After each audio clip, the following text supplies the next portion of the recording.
Hi everyone, this is Dee Lee. It's been such a long time since I have recorded an astrology video, Galactic Astrology video after a long summer break. I'm finally back and ready to start taking on some readings here just to record a getting back to basics video about what Galactic Astrology is, and also going to be incorporating some beginner information about what astrology is in general, the natal chart, what evolutionary astrology is. I'm actually doing a presentation for a small group of local people who are interested in this topic. And I figured it would be useful for some people who are just starting to get into astrology and how it ties into galactic astrology. So I'm really excited to be sharing this information with you all and also live locally in my area. So a little bit of an overview. I'm going to talk a little bit about myself and how I got onto this path. As a teenager, I always had a love of astrology. I was really interested in the basic sun sign horoscopes, but also people's moon signs. I would sit on Friday night on the sidelines or in the bleachers, Friday night football games, just doing people's natal charts. And then through the years, my love for astrology grew. Read several books, and then finally enrolled in a course in more of a traditional astrology. But then through a random book I was reading, I heard someone mention galactic astrology. I was like, wow, what is this? I have got to find out more about it. Googled it, immediately was led to Julia's website, and the rest is history. I took her practitioner course and just absolutely fell in love with this modality. And I also, at the same time, was also learning a little bit about evolutionary astrology through one of Stephen Forrest's books, Yesterday's Sky. Started to really think about the fixed stars and how much they really tie into traditional astrology through the natal chart, but really became more interested in how they were working with galactic astrology chart reading.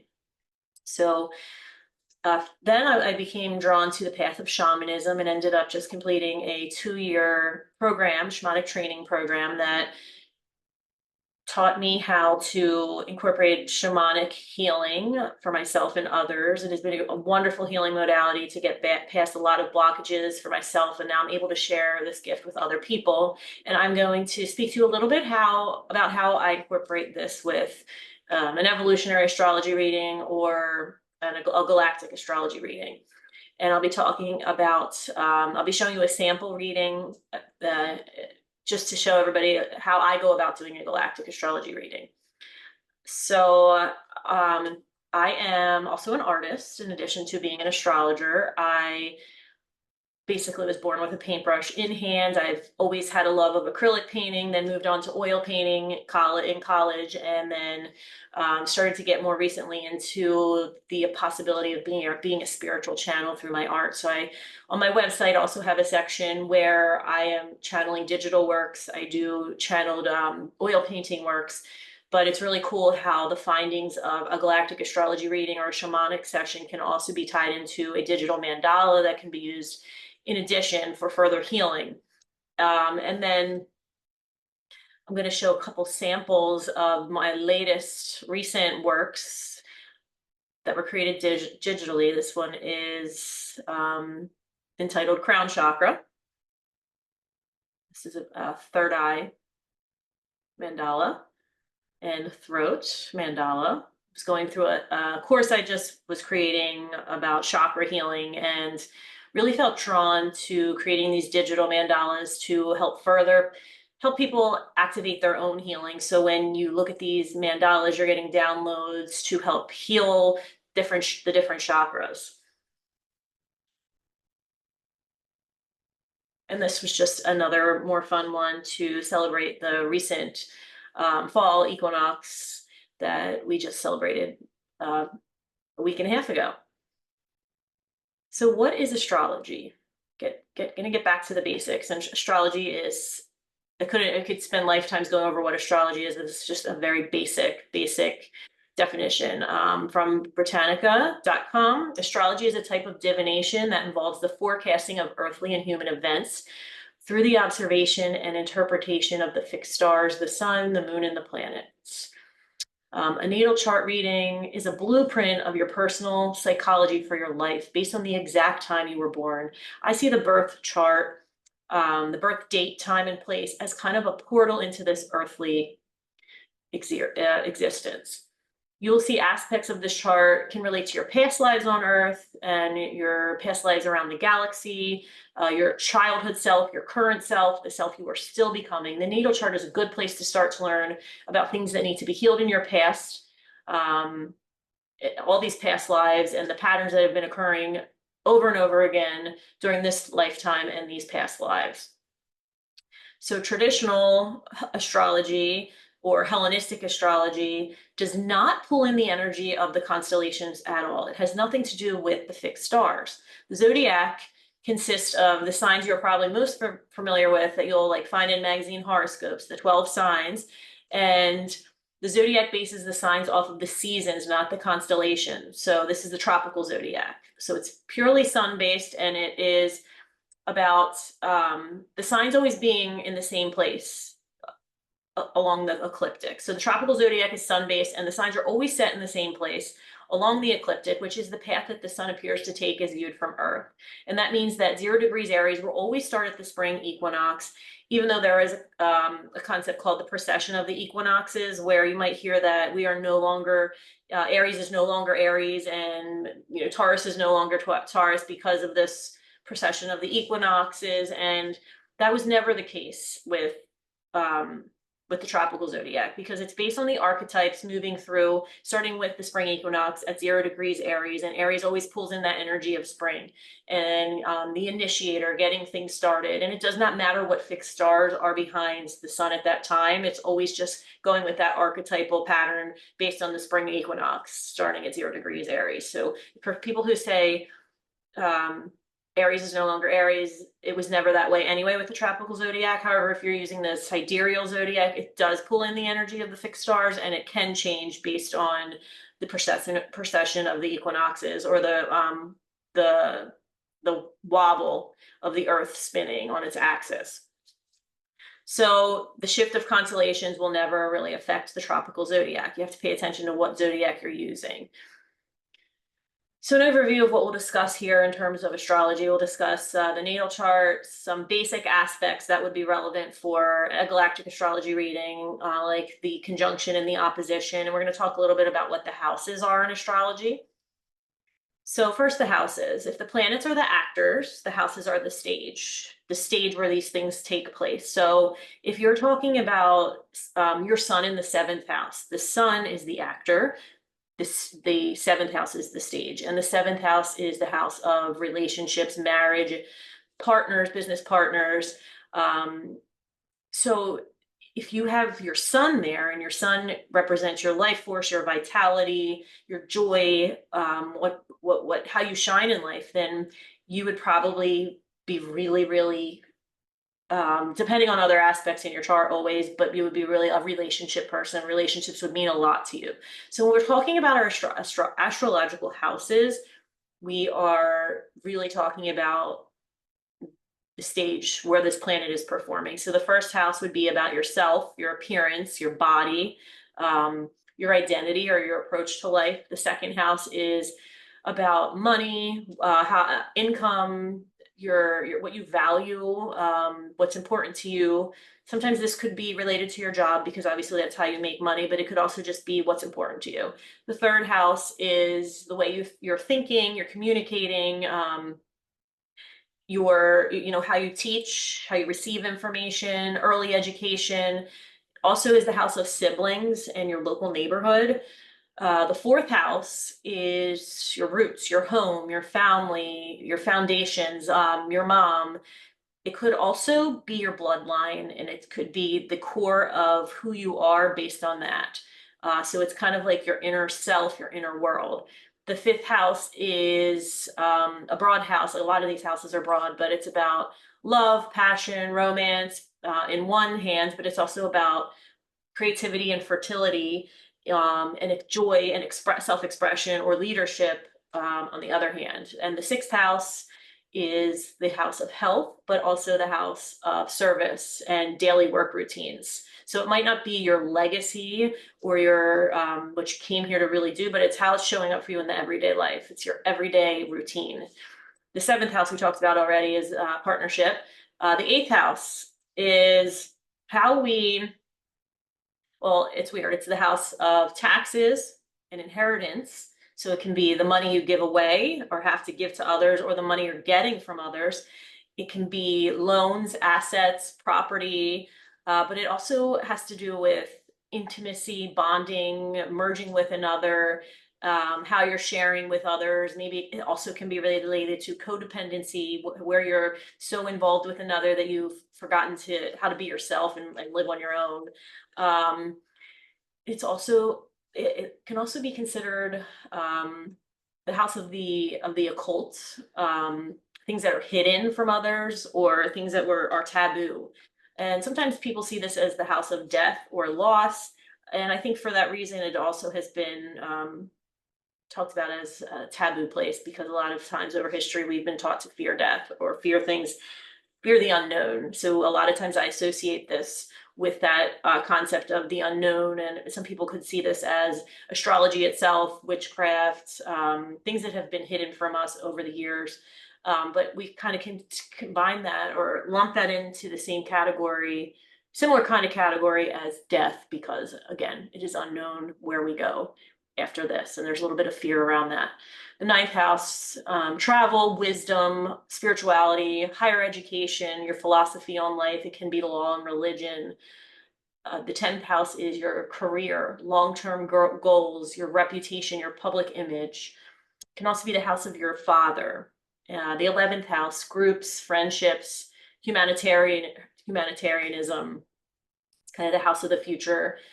And the 12th house could be the house of the subconscious, also a very, very spiritual house, karma, um, again, things that are hidden from us, but more in terms not of fears, but of the subconscious. So again, fears can be here, but it's a little different than the eighth house, which is more associated with those taboo topics or death.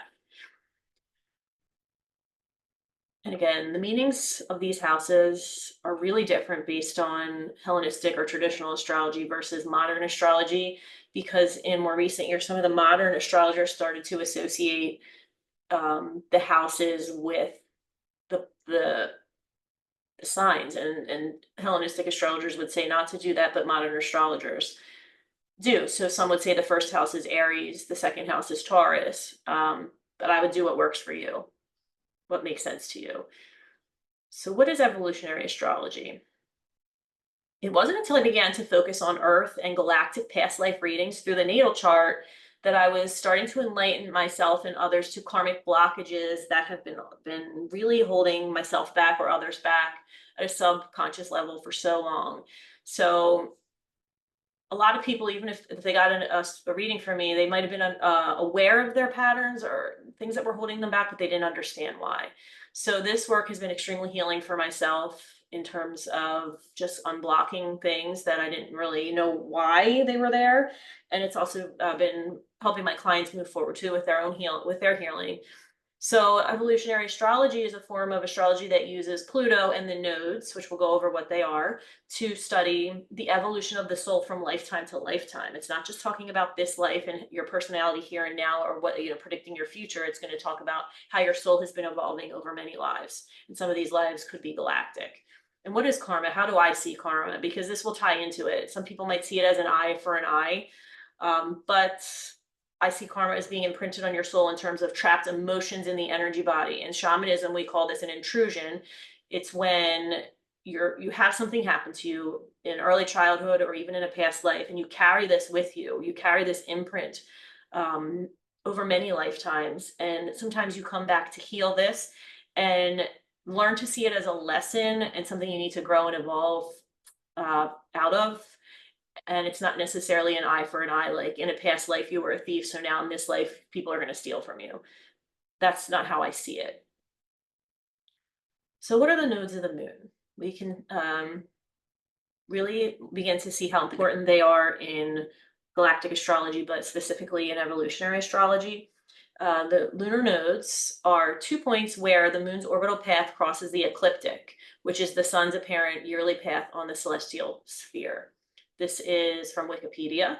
You can see this little diagram at the bottom here, where you see the sun's apparent path. And then you see the other path of the moon, the orbital path of the moon, and then where they intersect, you have your south node and your north node. So these two celestial points that represent a person's fate, destiny, or purpose from the cut. The lunar nodes are always in opposite zodiac signs and astrological houses. So for example, if your south node is in Libra, your north node will always be in Aries. The north node is associated with growth, evolution, and destiny, while the south node is associated with karma, past experiences, and familiar patterns that can be a crutch preventing growth, as stated in Yoga Journal. So the north node is where we're headed, where our soul wants to grow, but it can feel a little uncomfortable. The south node is what we've already mastered, but now we're so familiar with this way of being that it's becoming a crutch and kind of preventing our growth. Eclipses occur when the moon reaches these nodes and is in alignment with the sun and the earth. So eclipses are really important times for healing this karmic energy. What exactly are the fixed stars? So we already talked about how they have nothing to do with traditional tropical natal chart astrology. But now, more recently, especially after Julia Balaz created her Galactic Astrology website and course, more and more astrologers are considering the fixed stars and how they can work in a traditional natal chart. More and more, even other astrologers are considering it. And for Galactic Astrology, it is really important, a really important concept to be used in determining the Galactic Astrology report. So the fixed stars are stars that appear to remain stationary in relation to each other in the night sky, as opposed to planets and comets that appear to be moving slowly, according to Wikipedia. Although they appear fixed stars actually move across the night sky. They do move slowly, and they move about 4 minutes. They move about 4 minutes earlier each day, and the difference in time can be significant over a course of a month, according to Universe to Go. Ancient sky gazers connected the stars into figures or constellations, which are still recognizable today. Note that the constellations should not be confused with the zodiac. So along the path of the sun, the ecliptic, there are 12 zodiac signs, also known as 12 constellations, sharing the same names: Aries, Taurus, Gemini, Cancer, Leo, Virgo, Libra, Scorpio, Sagittarius, Capricorn, Aquarius, and Pisces, according to Time Nomad. But there are a total of 88 constellations in the sky, out of which only 12 of these are considered the zodiacal constellations or sun signs. And this is because these are the constellations which lie across the ecliptic, the apparent path of the sun as viewed from the earth. So in other words, it can be said that the sun appears to reside in these 12 constellations throughout the year as Earth revolves around it. So fixed stars, though, they can come from the zodiac, these 12 signs, or the 88 other constellations. So we are not just pulling in stars from the zodiac, where we can use the other 88 constellations in the sky. So what is Galactic Astrology? So Julia Balaz is the founder of galacticastrology.com. And for many years, Julia Balaz was a QHHT, regression hypnosis therapist. And she was beginning to make a connection between some of these regression sessions where people were explaining these extraterrestrial lifetimes that did not seem like Earth. And she began to do a lot of research and make connections between some fixed star alignments in the natal chart, and people were sharing the same stories who had similar, planetary alignments with these fixed stars. So she began to take notes and realized that a lot of them were explaining the similar situations or places based on where their fixed stars were aligning with their planets. And she developed an amazing course to go into great detail about how this modality works. This is just a really quick lesson for beginners. who would like to learn if this is something they'd like to tap into more just for their own knowledge.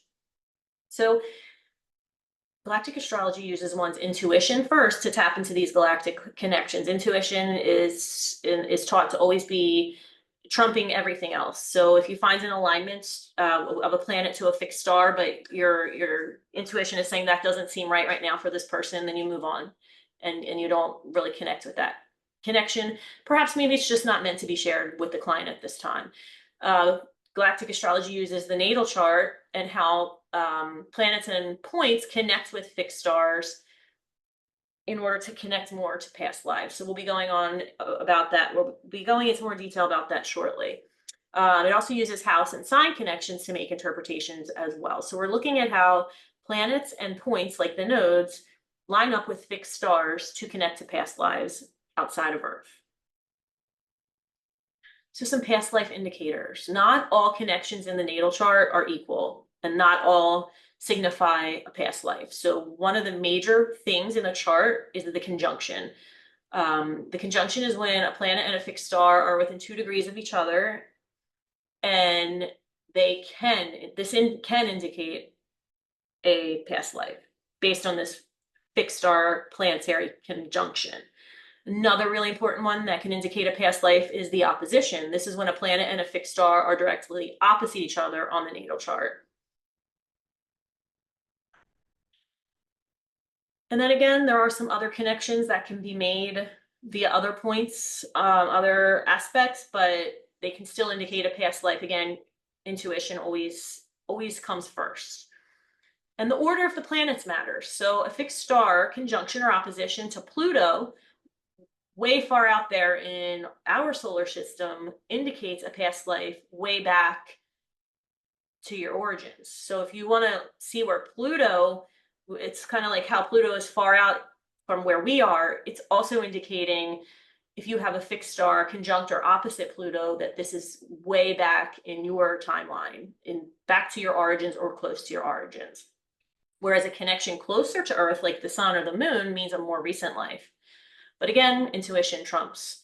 So it's important to pay attention to that first, the intuitive stuff coming in. So when I do a galactic astrology reading, I would like to let my intuition, again, come first. I do a shamanic journey, and I see what is coming to me in my mind's eye before I even look at the astrology chart. Then I will take my pendulum and I will dowse. I have a lot of charts, asking questions like, how many Earth lives has this person had? How many galactic lives had versus how many galactic lives they've had? I want to find out if they're more an Earth soul or a galactic soul. And then I want to find out, were more of their lives on Earth in 3D, or were more of them like higher etheric lives in Earth, like in Lemuria or Atlantis. So I can really get a bigger picture of if this is like a truly more 3D soul, or if this is more of a higher etheric soul who spends more time in a light body but is coming to Earth for the first time now in a physical body, because this can really explain some of the challenges that someone could be facing. Then I start to dig into the galactic chart, and at the same time I also look a little bit at their regular natal chart to think about how some aspects in their natal chart would be affecting their galactic chart.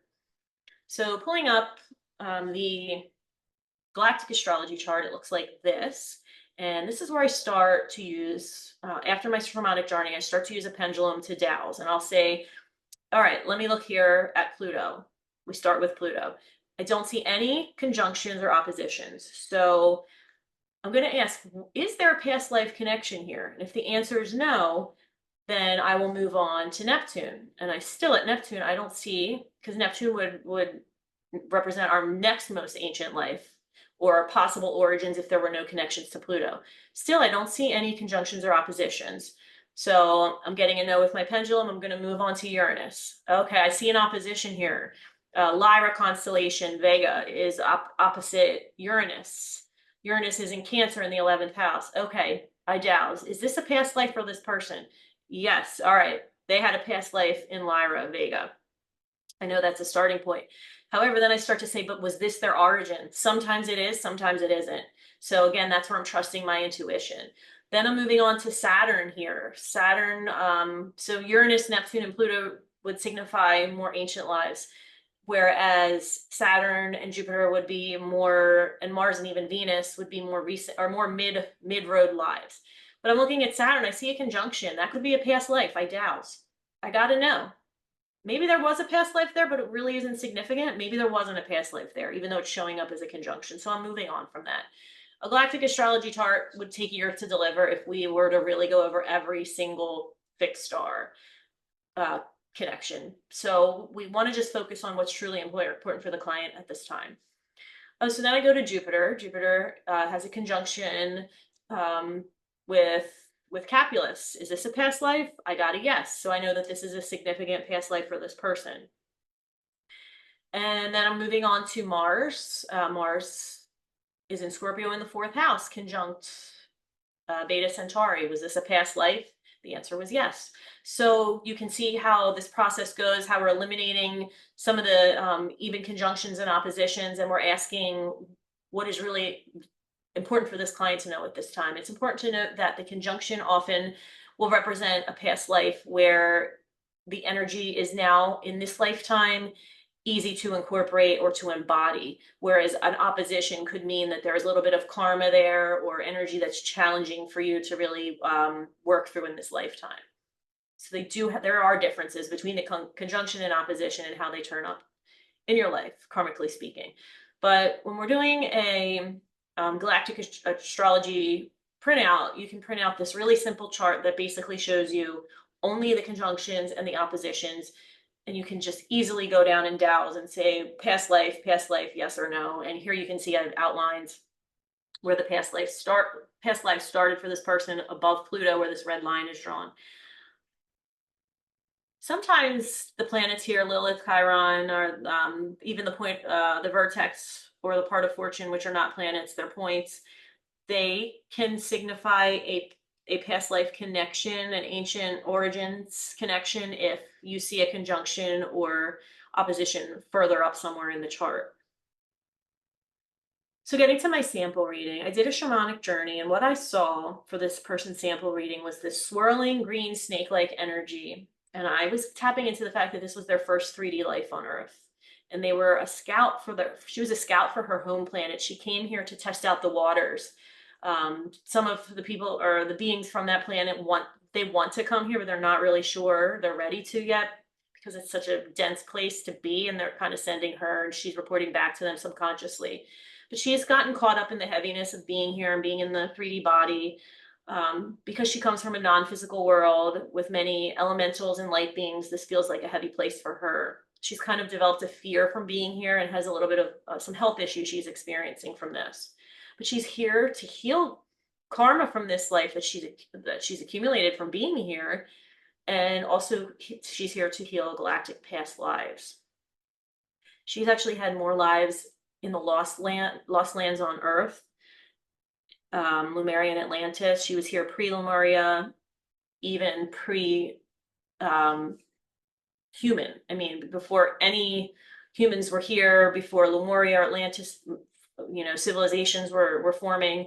So she really is an old soul who came here, but in more of a higher form, not 3D, and been here for a long time. But again, this 3D body is kind of holding her back. She has so many lives out in the galaxy, but less in 3D and more in the higher etheric states. So I started to ask, what is this snake energy all about that I'm sensing? And it kind of appeared to me like the Chinese dragon, with a little bit of gold flecks. And I, again, hadn't looked at her chart yet, but I saw that when I did look at her chart, this energy was kind of spanning several lifetimes, almost like parallel lives happening all at once. And it was this snake elemental energy, the serpentine feminine energy.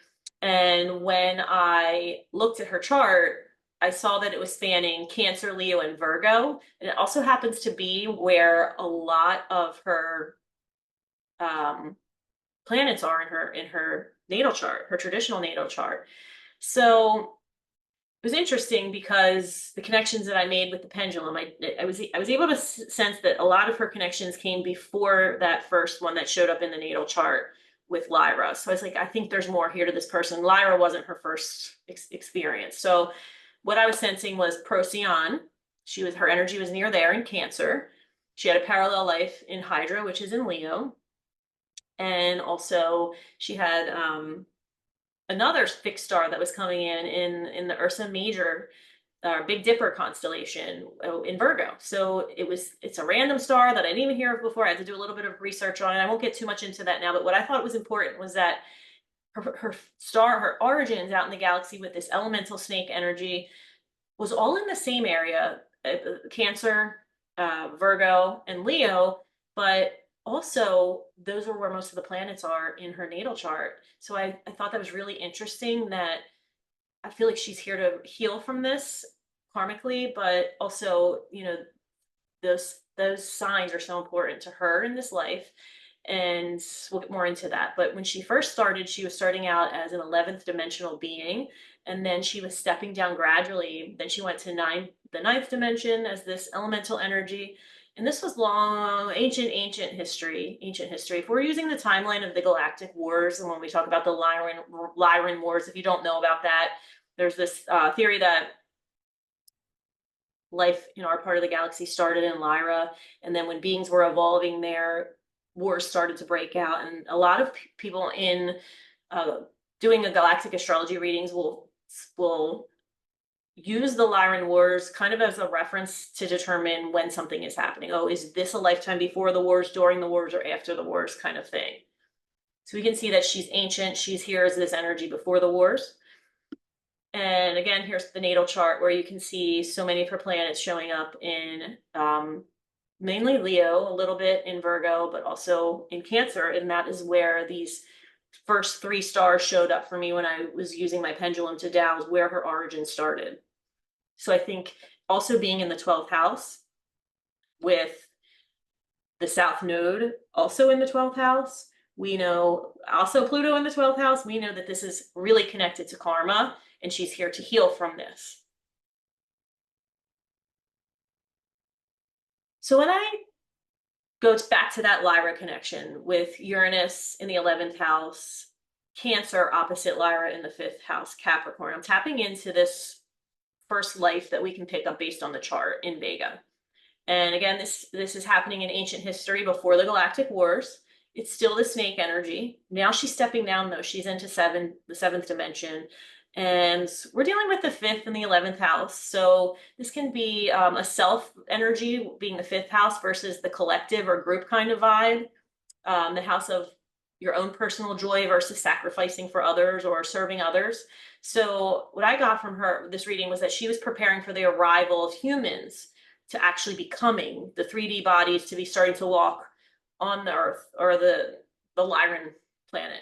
So she lives in peace and nature as this elemental energy, harmony, balance, feminine flow, but she was about to witness a radical change as humans would start to evolve on the planets where she was living in the higher dimensions. And this would be indicated by a great shocking change for her, because we're talking about Uranus here. This is in opposition with Uranus, and Uranus can often bring change, revelations, shock, trauma. It can also be the start of your life purpose, though, and your mission. So as we move to her next step down, we're talking about, the next step along the timeline. If you're going, from way far back to more recent, we have Jupiter. Jupiter is in Taurus conjunct Capulus in the 10th house. So we're in the Perseus constellation. Am I saying that right? I hope. When this is after the wars have started. So we're seeing how it's like mid timeline. We have a higher density planetary humanoid, but still 6D, so we're stepping down. She was able to be quasi-embodied, partial crystalline form, on her way to becoming more 3D, but kind of going back and forth between that light body and that more humanoid form. Why did she go there? There were many races around this star system. Some were peaceful, others were not. They were colonizers. They would head out via space travel to other worlds. They wanted to conquer. They were interested in science and learning new worlds. But she was here to bring order in this chaotic place from the higher realms, kind of like a spirit guide for these humans walking on Earth. And she shows up in this lifetime. You can see that this is a conjunction. She shows up in this lifetime still as a spirit guide, She is hosting many workshops, spiritual workshops, bringing people together in the community, sharing information. So you can see how this was her work, her legacy, her career back then in the 10th house, but more so in a physical, like Jupiterian, higher law, spiritual law way. Whereas now it's here on earth in the 3D, and she's showing up as a spiritual teacher for others, still bringing in that Jupiter 10th house energy. As we move on to Mars, we have Mars conjunct Beta Centauri in the 4th house Scorpio. When is this happening? Again, after the wars have started. And now I was tapping into an aquatic humanoid, service to others being. And so as she's stepping down, she's still serving others, serving the light, not self-service or, not a darker being.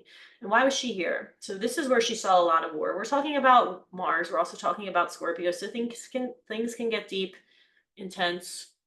We're talking about the 4th house. This can be her home, her family, her roots. But what I got was that her homeland was invaded. The stories about Hadar do tell that story, that they were invaded by an outside group coming in. But when she was experiencing this, she was experiencing terrible atrocities.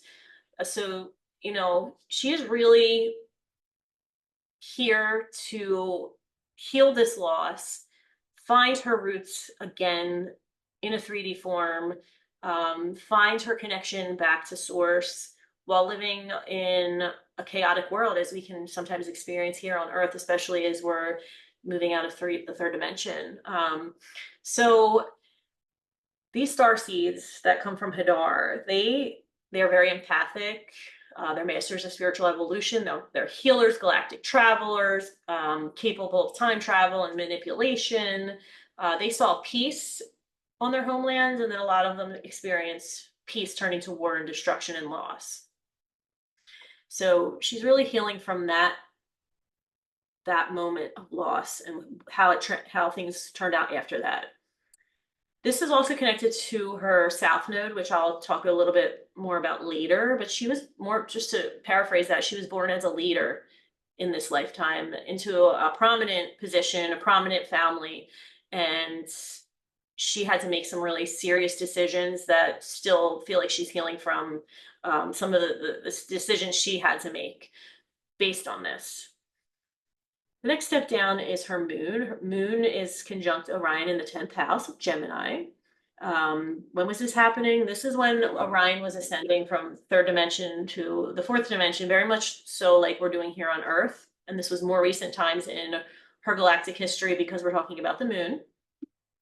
So her soul chose to go to war-torn Orion, right when they are on the verge of ascending into the fourth dimension. She had a really hard time in this heavy density, and she would take breaks and leave this lifetime, kind of popping in and out, and go back to Procyon.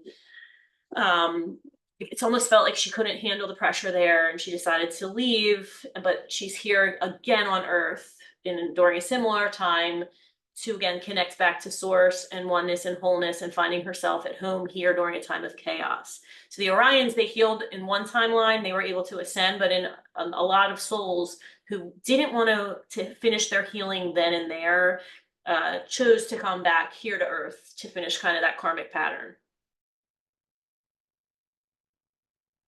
So we're going to talk a little bit about the nodes now. The South Node, according to Stephen Forrest, the South Node primarily represents unresolved wounds, tragedies, limitations, and failures from the past, which potentially interfere with our ability to fulfill our soul contract in this lifetime. So basically, an overview of the story I got from her nodes, and I'm going to tell you that first and then go and break down how I got there. So this is talking about a galactic life connected to Capulus in the Perseus constellation, or Centaurus, Hadar in Centaurus, because the South Node is connected to both of these places. She was birthed into a noble family. She was kind of coddled by this, but she had to act a certain way in front of others because her family was really well known and recognized, but this was too restrictive for her soul. She didn't really like this. She didn't have the freedom to be who she wanted to be. Her father, could have been her mother, whoever's the leader in the family during this time period in this planet, died at a young age. When she was young, her father died or her mother died when she was young, and she had to take on the role of leader at a very young age before she was really able to be mature enough to make these decisions. And she had to make fast and hard decisions. On her hands, there was war, there was bloodshed, there was loss. It was not her fault. It was just the life she was born into. She felt alone. She had to follow along with the laws that others had already laid out before her. She was in the spotlight. This was like her lineage. She was not really revolutionary in terms of breaking out and making the changes that she felt she needed to make. She just kind of followed along with what she thought was expected of her. But she did her best. She did her best given her age, and she's just here to heal from this karmically in terms of how she can be a leader now. So there's a part of her in this lifetime that yearns for this fame and this recognition, but she has fear holding her back based on how it turned out in these past lives, these galactic past lives. And she also knows that her soul really wants more freedom. So if she's going to be a leader, she's going to do it in her own way. So her South Node is in Leo, the sign of the leader, the ruler, the apple of someone's eye, the lover of the spotlight and attention, fame, glory. You can see how this is playing out in the story I just told. The house is the 12th house. She felt isolated due to her position. The 12th house can lead to isolation, feelings of loss, illness, grief, secret society, mystery school. So she was on this pedestal, yet she felt alone. And we see that she experienced a lot of loss because of the loss and the invasion of her planet. Conjunct the South Node, we have Pluto. So right next to the South Node is Pluto. This further represents tragedy, loss, terror, violence. You get the point. Something bad happened, needs to be healed from. The sun is also conjunct the South Node. So this brings mass gravity to her personality. Others look to her. She was luminous. She was a leader. We already talked about that. Mercury is also conjunct the South Node. Mercury can indicate fast action, things that move really quickly, the ability to talk and communicate quickly, but it can also indicate a situation that happened during youth. And it's not always a good thing because we're talking about the South Node. The South Node is something to heal from karmically. The Ascendant is also conjunct the South Node. This can signify having to do something alone. It is the house of self. You felt like you had to make decisions and take charge. You were the loner. You got it done. You couldn't depend on others. We can see how this ties into her story. The ruler of the South Node for her is Leo in the first house. So the ruler of the South Node is the sun in the first house, Leo. Again, we're just bringing more of that Leo energy in the first house, in terms of leadership and being in the spotlight. And this, again, conjunct, or the Ascendant being conjunct the South Node. It's more of a karmic tie. So what other planets or stars are in aspect to the South Node? These are forces that acted on the person. They're most likely outside events or people that contributed to the challenges she was facing. So we have Mars square the South Node. Mars, in this case, it can be war crimes, bloodshed, violence, and loss, left feeling powerless, fear, resentment, even the fear of anger, other people's war crimes committed against you. And healing really comes for her in terms of taking her power back, rising above negativity, and becoming that inner warrior, that inner spiritual warrior, that inner sense of self that she needs to connect back to, being really brave and strong in this lifetime. Also not fearing anger, not fearing expressing herself when needed, when something is warranting that expression of anger. Centaurus is square the South Node and also conjunct Mars. So this, again, we're talking about that lifetime where she lost her home and the destruction that she witnessed. It really ties back to that Centaurus life. Jupiter is square the South Node. So someone or something is in authority over her, being part of a larger system that has power over her, feeling like a victim of circumstance. She can't make real choices. She has to follow something else's lead. Even though she's the leader, she's following something else's lead, someone else's lead, something else's lead, a system that she's in. Perseus square the South Node and conjunct Jupiter. Again, just this is how I tied it back to that lifetime where she was in Capulus and was experiencing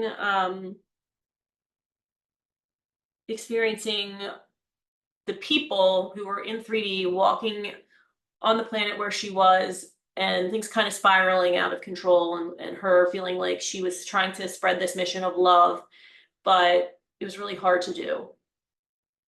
Really hard to do in a place that was leading more towards the darkness. So in this lifetime, that could show up as a fear of people's darker actions, a fear of darker magic, or, things spiritually that are a little bit scarier and what might turn somebody off from this path, or just being more in a dualistic mindset, like good versus bad kind of thing. So she also has some trines and sextiles to the South Node, and these could show up as supportive people or circumstances, but because it's the South Node, these situations might have supported her to become a version of herself that wasn't really for her best interest. So if we're sextiling the moon, this could represent your tribe, your clan, your family, your nation, but it held you back. So we talked about how she was coddled, she failed to grow. She was born within a noble family or a system of rules based on the nation where she couldn't really break free and be who she wanted to be. It was too restrictive.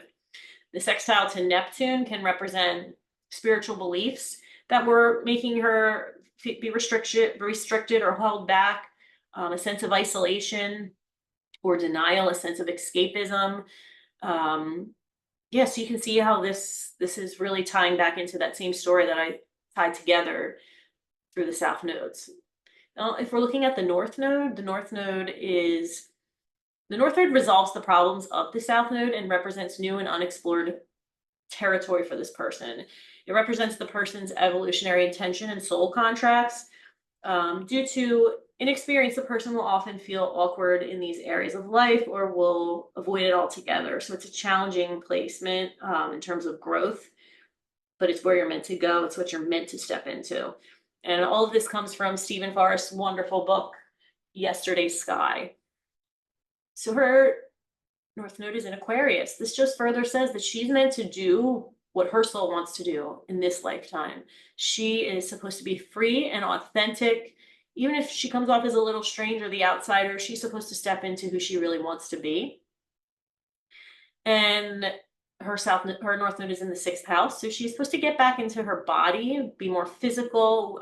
This could look like health and exercise, mental health, physical self-care, but it also could just represent really being in the body for the first time in a less like higher etheric lifetime, but more of a physical one, and learning to